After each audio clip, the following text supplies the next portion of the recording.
Hello and welcome to your Friday night podcast here on Four Lads Had a Dream. My name's Andrew and I'm joined tonight by my very favourite podder. It's always good when I get to use just one person there. Rob Fawcett. How you doing, Rob? How you doing on this lovely Friday night? I'm good, mate. I'm good.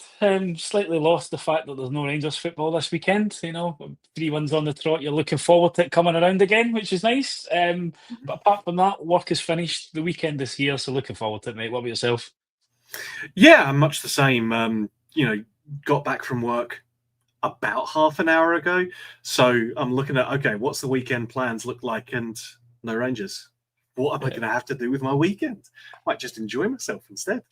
But yeah, pleasure to be on here Friday night. Obviously, the main crew are away down in Blackpool at the Gallant Pioneer. They're going to be tearing up the stage in 45 minutes, so just as we're finishing. So if they've even been creative, they might be able to watch this and then go and watch the guys live on stage. But yeah, we wish them all the best of luck, break a leg and all that. But in the meantime, Rob, you and me are going to hold down the fort and we'll see what we can talk about this Friday. A few bits of news, and because it's Rangers, there's always some controversy, some fun things to chat about. First up, that was on the original agenda at least, Barry Ferguson talking about Tavernier, talking about how he was a real driving force behind the team. Obviously, I think Barry talks about one of the things that's always going to be labelled or layered at James Tavernier, which is a lack of trophies won. You can't go through that series of time at Rangers, nearly a decade now, and not exactly have a glowing medal case to back it up with. But he's obviously been someone that Barry rates. I don't think Ferguson's motivated to do that out of anything other than honesty. But yeah, it was interesting to see him speak out about the captain. What did you make of that, Rob? He's always one of these characters that divides opinion as our captain, isn't he? Which is a shame because if you objectively look at the individual contribution that he's made, forget the trophy talk at the moment.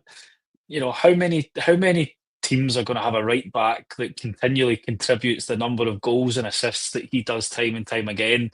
And even this season, when we're all talking about how he should be getting phased out of the team, he is currently a top league goal scorer and contributor from a goals and assist perspective. So I think as an individual, he might not be in the faces of people and shouting at them a bit like maybe Ferguson or Gerrard would have done as captains, but you can see by the managers that have kept him in that position what he actually brings to the team. There's something that those people see in him that they believe is the right type of leadership for the club. And yeah, we as fans, some of us won't like it, some of us will. And I can see somebody making a comment that Tav was bought to defend. You're absolutely right, but equally, so are three or four other people in the team that are meant to do that. And ultimately, as a manager, you should play to your players' strengths. And for a while, we had players who covered them. Now he doesn't have that, but he's always going to be one of these players that I think really splits the Rangers fan base. Unfortunately, um, the comments from Ferguson, I think demonstrate the type of individual that he is. Saying that he looks after himself. He's always available. The fact that he wasn't moaning about not being in at the team at the start of the season, there was no moaning or groaning from him.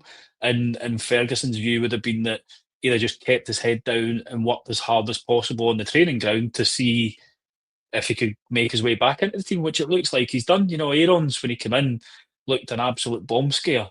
But the one thing you cannot levy at Tav is that he does not step up in pressure moments.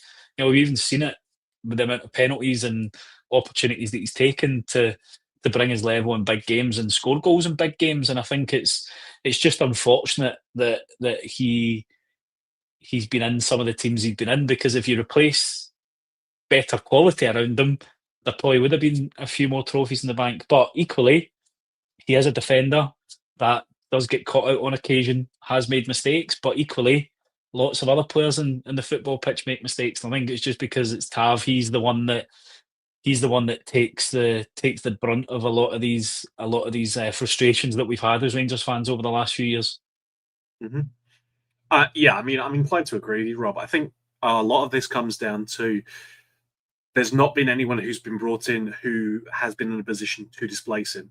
I think Nathan Patterson probably came closest, and then he left for a substantial chunk of money, right? So we've Yeah, had probably 2 seasons in a row now, this season and the previous, where we've been looking to phase Tav out of the picture. No one's been able to do it. Sterling couldn't stay fit.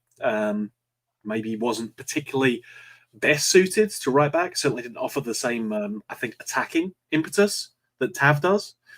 But has picked up, has been unfortunate, I would say, with injuries, and then Aaron's as well has had opportunities at right back. I mean, I will concede that bringing him in and playing him at left back for the first 5-6 games that he was with us probably wasn't the best introduction.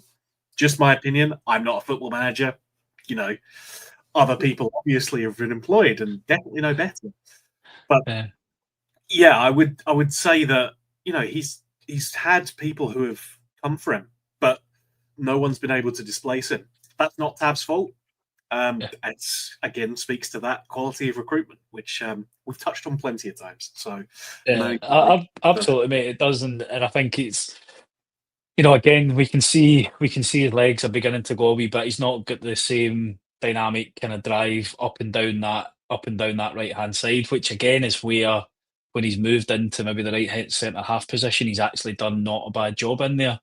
Again, he does have moments where he does switch off, and that's the worrying thing. But equally, our back four at the moment all have moments where they switch off, which is unfortunate, and one of the reasons why we're going to need to look to strengthen that kind of come January and come summer. But from from Tab's perspective, yeah, he does have his weaknesses, but I think the contribution that he's made going forward and the number of goals and assists that he's made in a Rangers jersey far outweigh that from my own point of view. And as frustrating as it might be to see him make a mistake, etc., you know that in some games he's been the man that's bailed us out. And you think of the European run that we had. I think he finished top scorer in Europe that year in the Europa League.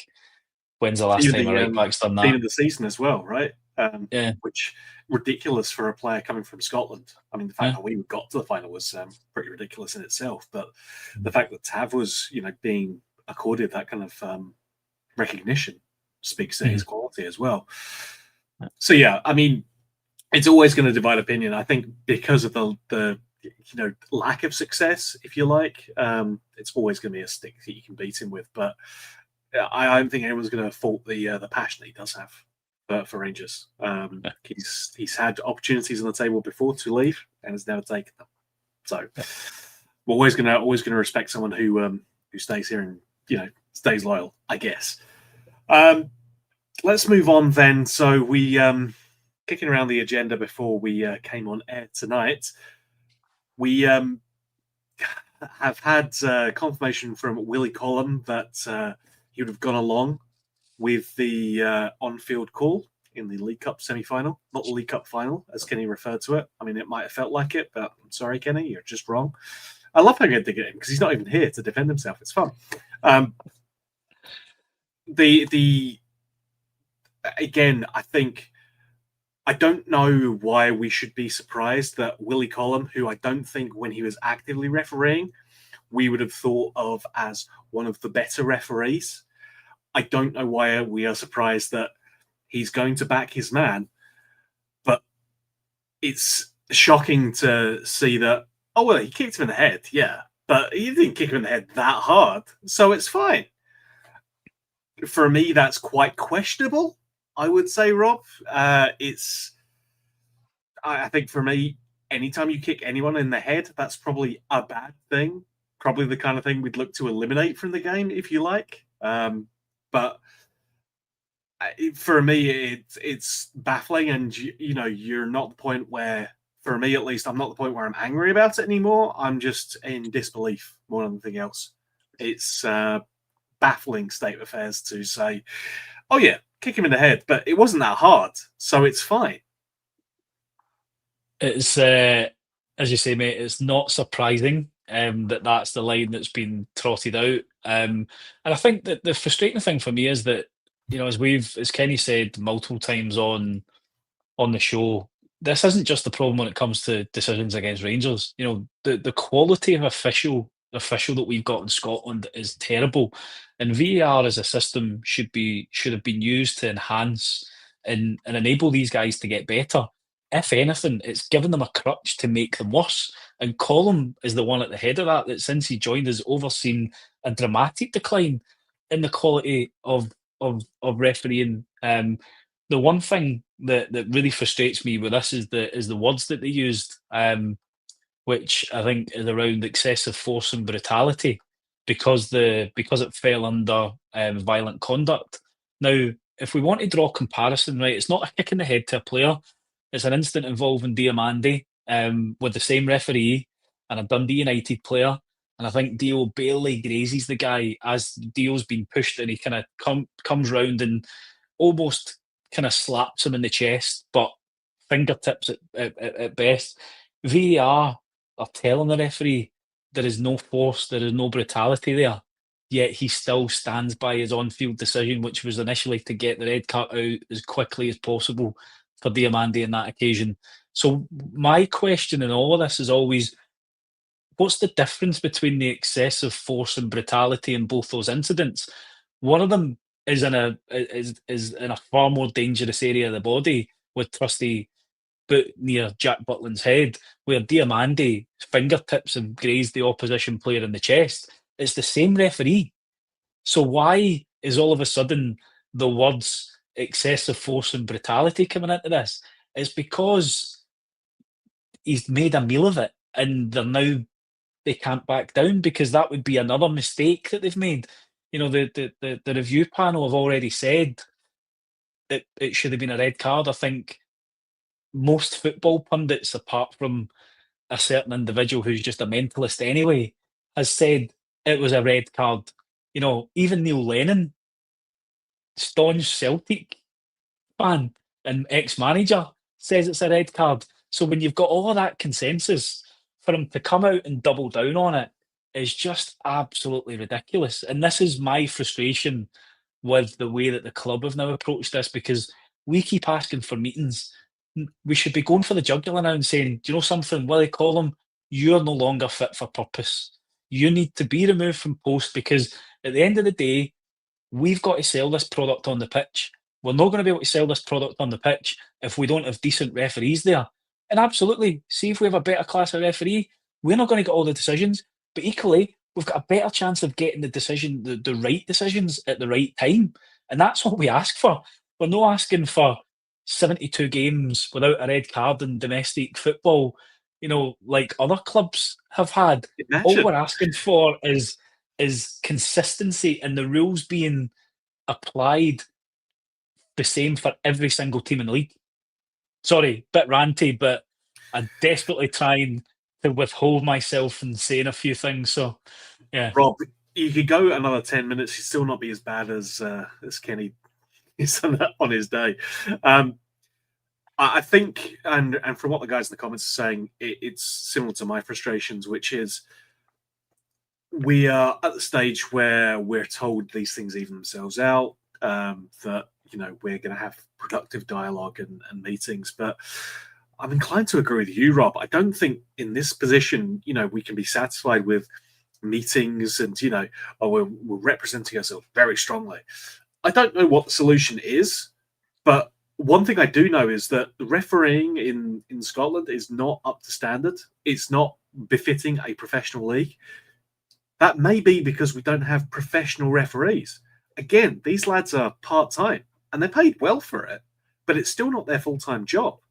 They're doing this, you know, as something to do on the weekends or of an evening, you know. It's not something that they are dedicating their time to. They're not full-time. They are doing this effectively as a nicely well-paid hobby.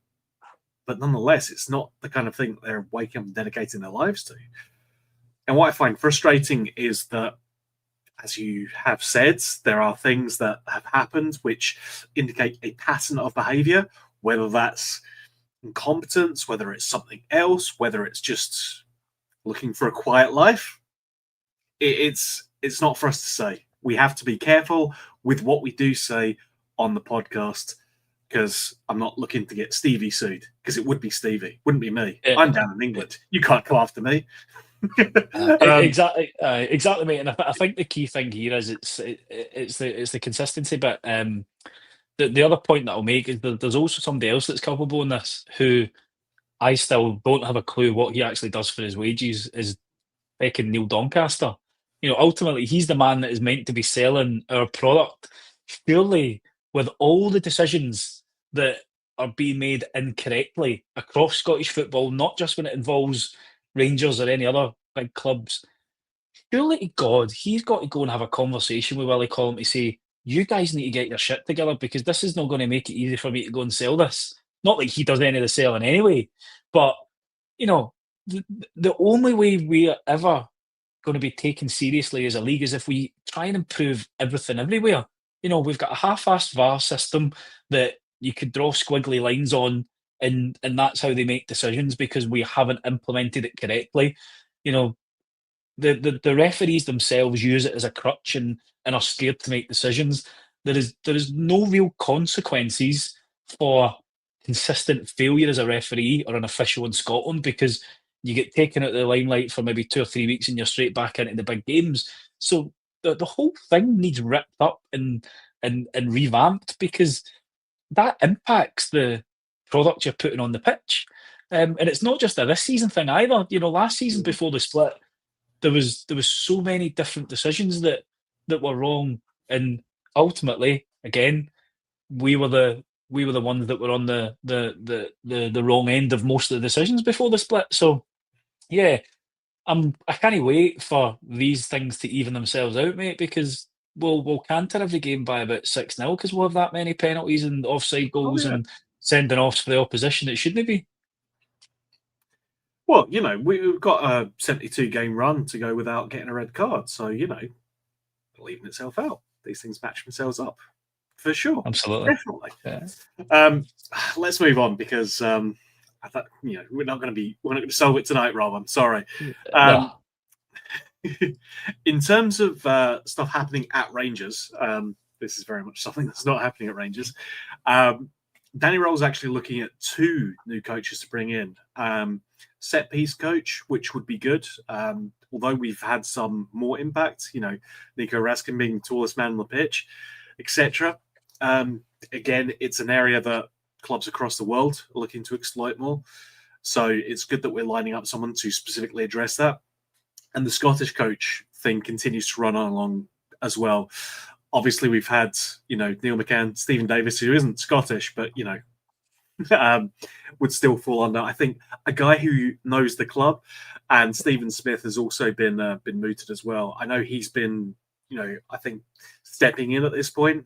He's splitting his duties between this and the under-19. So he's been on the bench along with the rest of the coaching staff for the games so far. It's going to be interesting to see who ends up getting this. I'm not sure if it's, a magic bullet solution or anything like that, but having more people around who are familiar with the club, are familiar with the expectations. Not that I don't think Danny Rohl is unaware of what the expectations are. He'll have seen that from the treatment the previous manager got. But I do think that's a useful person to have in place and in that coaching staff, and indeed in that dressing room as well. Absolutely, Andrew. I think it cannot be understated the benefit that having Rangers-minded men in the backroom staff and in the backroom of the club has, because ultimately it can be a reminder of the standards that need to be upheld every single day when you turn up on that training pitch. From my own perspective, I've always liked McCann. I think when he talks on punditry, he's always very measured, pretty clever with his analysis. Obviously, he's been in the backroom team at Rangers before, knows the club really well, and I think would be a great asset. Stephen Davis is somebody that I've said for a long time, given his ambitions to become a manager, I think would be great to have in the backroom shake up in some shape or form because, again, he's been there and done it, not just at Rangers, played well in the Premiership, capped multiple times, if not the most. Is he not the most capped in the UK of all the home nations, I think? So from a pedigree standpoint, these players can come in and say, we've done it, we've been there, we know the pressures, this is how you're going to have to deal with it. And do you know what it is? Suck it up. It's just about winning. You need to go out there and leave everything on the pitch. And I think that that combination combined with the team that Rule's already assembled might be pretty good. I think the other thing that was really interesting to see was the set piece coach. I don't know, again, going back to Tavernier's failings, I don't know the amount of times that I get so frustrated when we get a corner and we don't even beat the first man. Um, and the fact that we just seem to either do an in swinger or an out swinger. There is no variation really in our set pieces when it comes to that. Where you see, the example a few weeks ago with Newcastle shot, two players running either side of a man, you've got options, cut across, and it's a goal. There's ways in which you can make set pieces be an advantage. And again, when Gerrard was manager, how many goals did we score from a corner or from a free kick there? So they're things that we really must get better at and get a little bit more organised. And you know, if we can, then all of a sudden you're potentially adding another maybe 10 goals or something a season from set plays, which would be a massive boost from our point of view to be able to do that. So I'm disappointed that the additions haven't been made yet. But if it is McCann, Steve Davis, Stevie Smith coming in and doing a bit more with the first team, which is something that he wants to do anyway, and then a set piece coach, that should be the final makeup of the backroom team that Danny's going to need for the kind of second half of the season. It all comes down to maximising goals. It's all about pressing any advantage you can get to get results.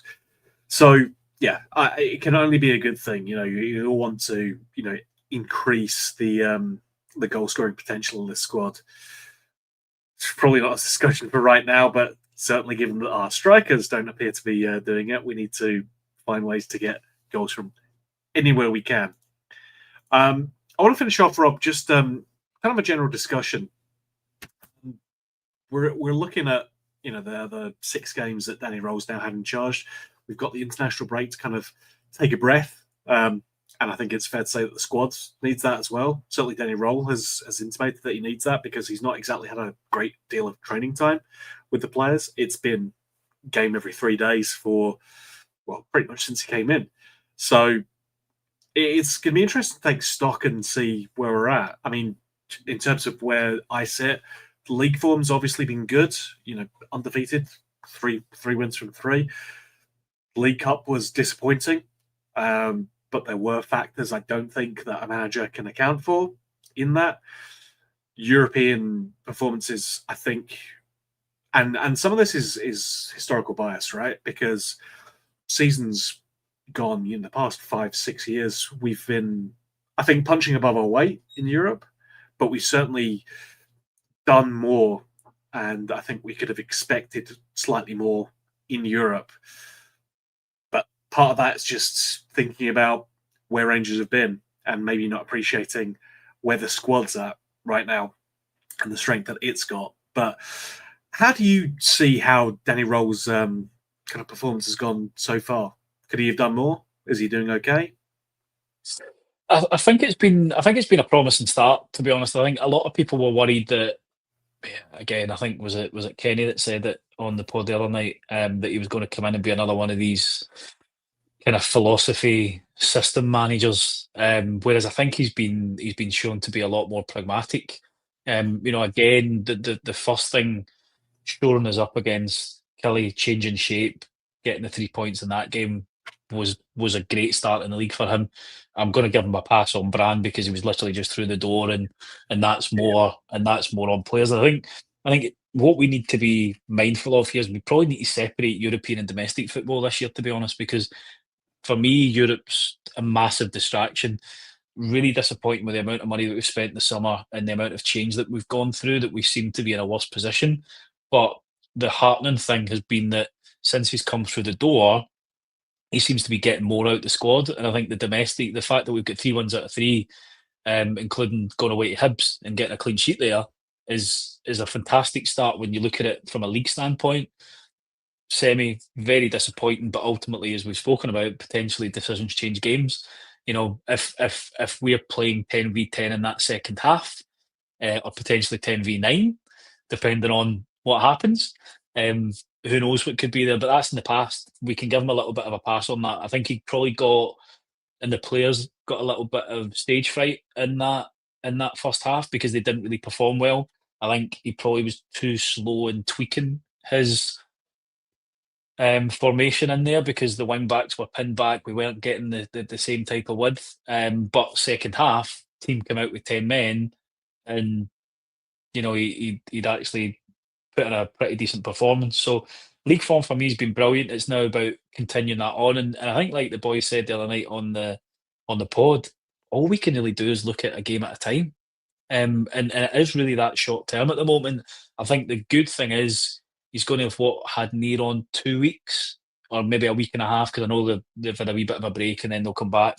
But he'll have a week and a half to come back and work with the players, implement more of his ideas, which is good, which hopefully means we can start to see a little bit more going forward. And I think the Dundee game's a prime example of that. That's probably the most comfortable I think we've been all season. Really good win away from home against a decent Dundee team who can make it stuffy for you. What we need now is the players to start stepping up.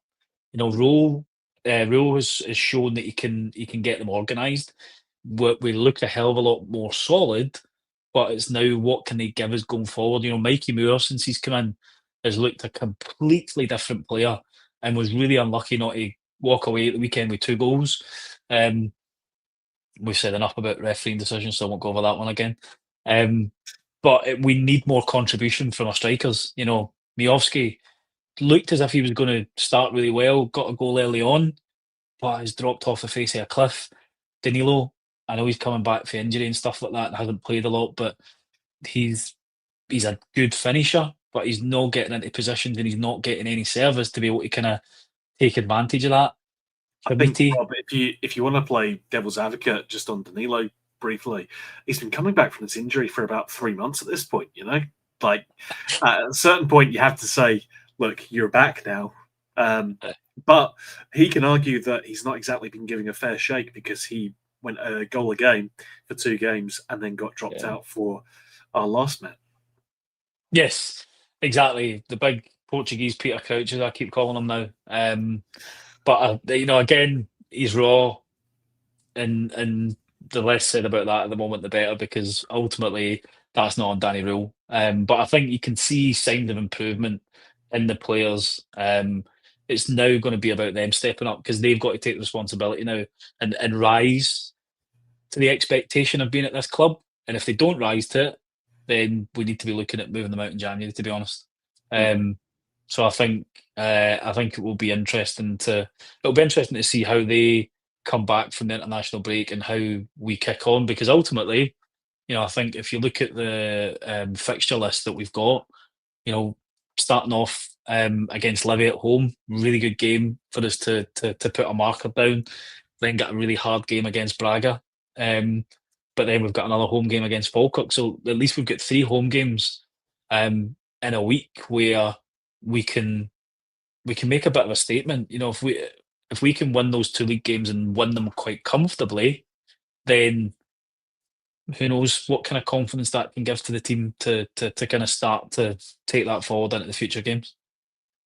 Yeah, and I mean, then after that, we're back on the road for the next 3 games and finally get back home just after my birthday. So hopefully Rangers are in a nice position and can give me a birthday treat. But it's one of these things where we cannot get caught up and look too far ahead. We've seen how fragile this squad can be. We've seen how inconsistent they can be, and we've seen that they can go on runs where they do not perform. So it is very much for me, game by game, seeing how we can do, seeing those incremental improvements. But this is the difference. Under Russell Martin, we were told you're going to see some pain, but we'll get there. We didn't see signs of improvement. Under Danny Rohl, we have seen signs of improvement. We've started keeping clean sheets. We've started winning games. I mean, it's not like, we've raised the bar particularly high here, but it was under the ocean beforehand. So we're seeing... And the thing is, we're just getting the base level of what we expect now. And that's what we should have seen at the start of the season. See if this had been 4 weeks in from the start of the season, bedding all those new players in, as a fan base, we would have been delighted. All we Yeah. wanted to see was just like step bits of improvement, getting the team together. But less said about the other the other guy who's allegedly a manager, the better, I think. But you're right, mate. That's all we want. That's Rob, all we want. I'm Norwich. I like Norwich is my second team, and the person who's getting linked with that is just haven't I suffered enough? Haven't I had enough misery already? Nonetheless, Absolutely. we move on. Yeah, we're here to But focus on Rangers. So yeah, I was going to say before yeah, we move on as well, mate. I think the other thing that I really like about Danny Rule is the fact that you've obviously seen the article about him going in and meeting all the backroom staff. Even during the very first press conference that he'd done, I did notice that the first thing he did was go round and made sure that he kind of introduced himself and shook everybody's hands and stuff. And it's little things like that make a connection between the fans and a manager. And I think the fact that little things like putting the suit on, it doesn't mean much in reality, but for us, it's about a standards type thing. But the fact that he's embracing that, he knows that he's not going to have time to bed in. It's about winning games. He's delivering that in the league at the moment. And I think when you've got somebody as young as that coming in, I think it demonstrates just what kind of person he is. And I think that was the hesitation that we all had was, what's he going to be like? Is he actually going to get it? But on the face of it, he does seem to get it. And you can see why he's been in the position that he's been in with Bayern Munich, the German national team and stuff like that. So I think as a manager and as the kind of face of the club, he seems to be grasping it all. It's now going to be on him for the next kind of 6 months to continue that stepped improvement. yeah, and I think it comes down to it's easy wins. Sure, like you might not want to wear the suit. I certainly don't exactly have a great time when I have to put on one arm for work, but I know that it's an easy win. I know it'll make my Yeah, bosses happy. So you just suck it up, it's just part of the thing. So yeah, it's all these things, it doesn't cost you anything. It's not a major sacrifice, but it shows willing. Going around and shaking hands, going meeting people, spending the time to get to know folk, it pays itself back in dividends. Makes folks happy, shows that you care. yeah, And unfortunately, for the last period with the previous manager or head coach, rather, we didn't really feel the love. But ultimately, it makes it all so much easier if you just start winning games. And the fact that Danny Rohl's done that yeah. already has been a good thing. So, listen, we've had a lovely chat, Rob, but I'm keen to let folk get back to their Friday evening. So it's been a pleasure, mate. Thank you so much for joining me, and we wish Cheryl, Andrew, Kenny, and I suppose Stevie as well all the best with their show with the Gallant Pioneers. It won't be live on YouTube. I suspect Cheryl certainly will make it unbroadcastable with her foul language and whatnot. But yeah, I'm sure the guys will have a great time with that, and we hope everyone who's there will enjoy it. I'm sure that Absolutely. there'll be some behind the scenes footage that'll leak out of that we can share with the folks later Yeah, on. But yeah, definitely, mate. I think we need to make sure there's a little beat button for Cheryl. And before we go, I do need to correct a bit of a mistake from Sunday because I forgot to give a shout out to somebody that I actually met who was a big fan of the show. So I was at an event last weekend, and the piper there came up to me to say he was a big fan of the show. So Craig Bell, if you're watching or listening, it was great to meet you, and thank you very much for all the support on the show. Nice to meet listeners and out and about. So it was a nice wee surprise. definitely. I think this is the thing that's certainly starting to annoy my old man now. Whenever we go back up to Scotland now, he's pissed off because I know more people up there than he does. Furious about that. The level of support that you guys show us is fantastic. I mean, it's a dreary Friday night. There's no football on to talk about, and yet there's over 1,000 of you here across YouTube, Facebook, and Twitter, just hanging out and listening to me and Rob chat absolute nonsense. So appreciate that very much, folks. Thank you so much. If you haven't already, please like and subscribe. We're at 11,765 subscribers as of right now, so making it go to 12,000 doesn't do anything apart from make me happy because the number is round and I like that. That's always lovely. We also have a membership scheme as well. We are up to, let's get the live number, 680 members, nearly at 700 members. So for that, you get ad-free replays of the shows, you get exclusive content that's just for the members only.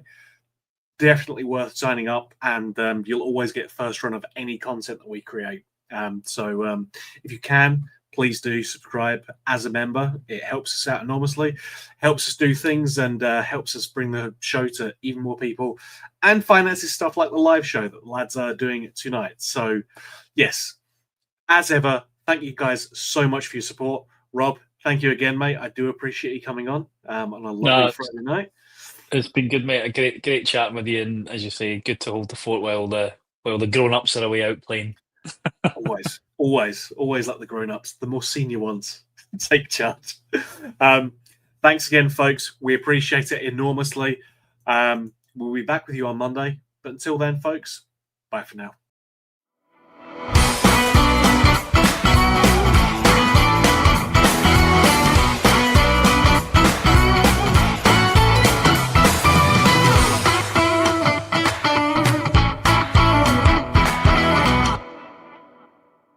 The Four Lads podcast is sponsored by Rhino Express, Clydeview Joinery, Athol Industrial Solutions Limited, and CSD Air Conditioning, in partnership with Black Rooster and Art of Gold. Thank you for listening to or watching the podcast. We hope you enjoyed the show.